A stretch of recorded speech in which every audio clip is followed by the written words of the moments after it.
Hi there, welcome to my channel. Today I wanted to share something a little bit different to what we are used to. Today I wanted to talk about 3 things that I wish I knew before I started making music. Now, there are so many things I wish I knew before I started making music, but that would be like a 3 hours long video and nobody wants that. So I picked up the 3 main ones that I think are the most useful to everyone. The first one and the foremost for me, I'm not gonna leave the best one to the end. The best one is the first one, and is you don't have to impress anybody. When I started making music, I was a little bit stuck in this mindset of I want to make music that is not easy to get, complicated chords, complicated melodies, complicated drum patterns and stuff like that. That was the most useless thing that I could possibly do, because people just don't care that you make music that is easier or more difficult. They just want to hear the music that you want to make, and you also want to make the music that you want to make. You don't want to impress anybody, you don't want to make complicated things, you just want to make the music that feels right to you.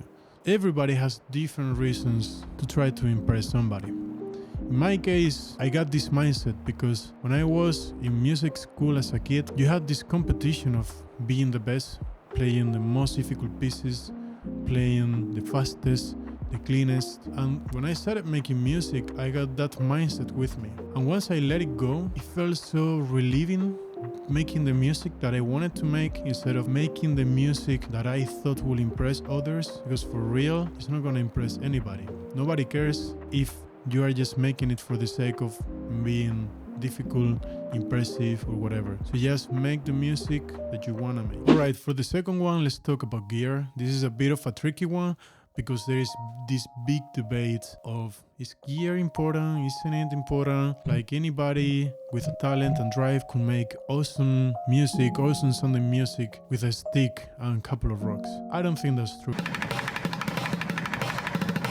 I think gear matters, but it doesn't define you. There are so much gear that is a little bit overwhelming. There are a bunch of those, there are a bunch of groove boxes, synthesizers, and there is just no enough time to try and learn everything. At some point you have to settle for something and you need to stick to that if you don't want to spend all your time learning new gear. But at the same time, it's important to try different things. For example, I started with Logic, and all the time I saw everyone using Ableton, and at the beginning I thought, oh, that's not really important. You can make great sounding music in Logic, and it's true, but for the style of music I wanted to make and for my style of making music, Ableton in my case is miles better. Same things goes for different groove boxes. You don't even make the same music when you have different groove boxes. You approach it differently and you interact with it differently. So at the end of the day, you'll make different music. It's the same thing if you pick up a guitar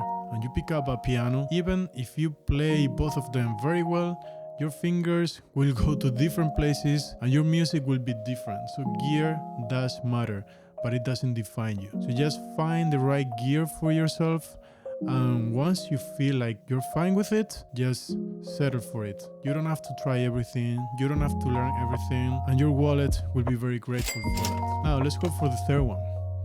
The third one is that you gotta finish your track even if they are not perfect. See, I have so many started and not finished tracks that I don't even know where to start, and most of them were made at the beginning of my music making journey. See, when I started, I had so many ideas, and I started new tracks and then more tracks on top of those tracks, and then I had like a big collection of tracks that I started and never became anything. And a part of the reason for that is because when one track finished, when one of the tracks felt that I was mostly done, I wanted to make it perfect. I wanted to keep improving it, and at some point I got sick of it, never finished it, and I lost so much time on those tracks. So my advice is that even if you're not super happy with it, just finish it, get it out there, and move to the same thing.